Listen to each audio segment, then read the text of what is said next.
Ang hiwaga na aral ng lihim na kaalaman.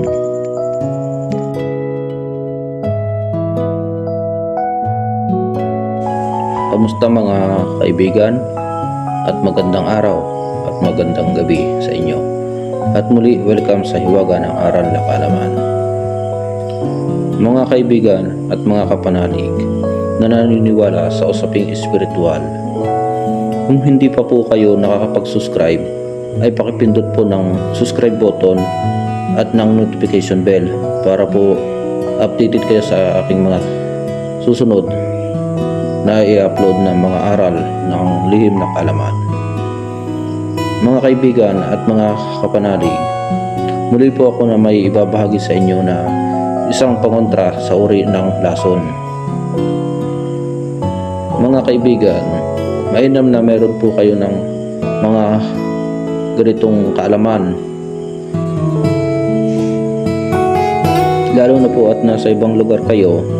Mga kaibigan, kung kayo po ay kakain o makikipag-inuman sa ibang tao, ay mainam po na ito ay inyong pong gamitin para po makontra nyo ang lason na inilagay ng inyong kainuman o sa kainan.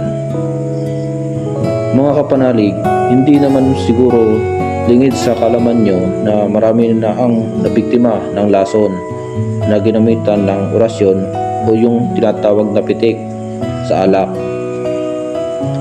Ito po ang pagkakataon nyo para po sila ay inyong makontra ang kanilang mga masamang pinagagagawa sa kainan o inuman. Mga kaibigan o kapanalig, kapag ito po ay inyong gagawin, ay huwag po kayong mahihiya o matatakot na ito ay inyong gawin, dahil ito po ay inyong kaligtasan sa lason o sumpa na inilagay sa inyong pagkain o inumin. Mga kaibigan at mga panalig, ang pamaraan po nito ay usalin nyo po ng 3 beses at 3 beses nyo rin pong ihip sa pagkain o inumin.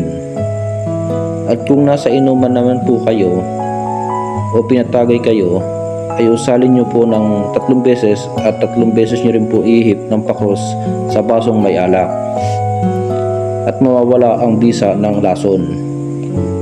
Mga kaibigan at mga kapanalig, hanggang dito na lang at sana ay muli akong nakatulong sa inyo. Hanggang sa muli, ito na po ang 3 klase ng orasyon.